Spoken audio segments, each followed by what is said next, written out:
ताकि उसके रखरखाव के अलावा उससे कुछ रेलवे को संपत्ति भी मिल सके उससे। विनोद कुमार को किस प्रकार आज झाझा निरीक्षण में आए तो क्या कुछ देखने को मिला?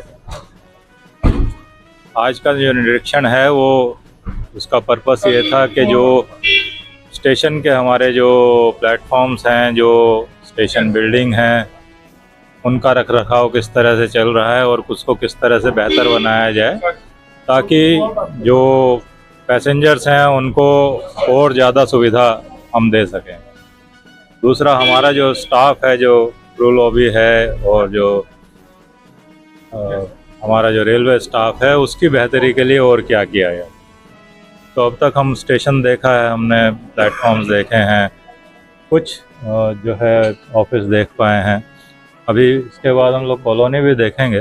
मेमो शेड में हैं तो यहाँ का ड्रेनेज सिस्टम की बात हम ज़्यादा देखेंगे, क्योंकि पिछले मानसून में पानी से थोड़ा दिक्कत आई थी कि बारिश में ज़्यादा पानी भर जाने से। तो इस साल ऐसा ना हो, तो ये कोशिश रहेगी कि अभी समय है, समय रहते अगर हम काम कर लेंगे तो इस साल ये परेशानी ना हो। प्लेटफॉर्म की सर अभी भी जो प्लेटफॉर्म है तो कहीं ना कहीं उसकी भी मरम्मत या कुछ प्रयास लगने की जरूरत है।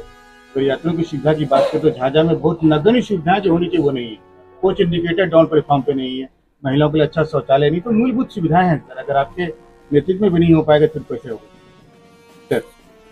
तो ये तो मतलब जो हमें सुविधाएं देनी है, यात्री सुविधाएं, वो तो उनका इंतजाम किया ही जाएगा। कुछ सुविधाएं ऑलरेडी अवेलेबल हैं और कुछ और बढ़ाई जाएंगी जिससे कि ये परेशानी ना हो और सभी यात्रियों को बेहतर सुविधा का लाभ मिल सके। सीएम साहब आए थे तो उन्होंने सर आपको निर्देशित भी किया था कोच इंडिकेटर लगाने के लिए, और रेल आवास है उसकी भी मरम्मत, या फिर बहुत सारी महिलाएं जो बातचीत हुई थी उनसे, उन लोगों की भी शायद शिकायतें दूर हो गई या फिर होंगी सर?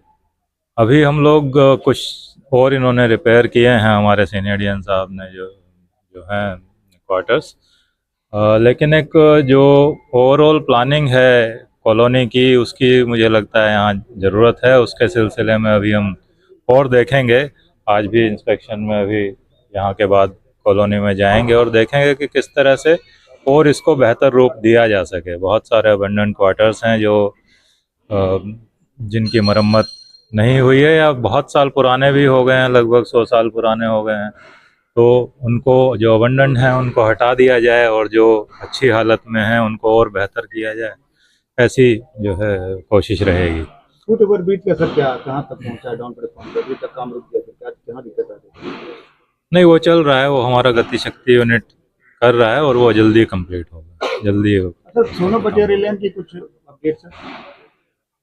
राजा सोनो बटिया रेल लाइन उसमें देखिए डिटेल्ड एस्टीमेट उसका सैंक्शन हो चुका है और अभी जो पहला उसका चरण है कि भाई क्योंकि नई लाइन है तो सबसे पहला तो है कि भाई लैंड हो, तो वो लैंड एक्विजिशन का काम जो है शुरू हो गया है।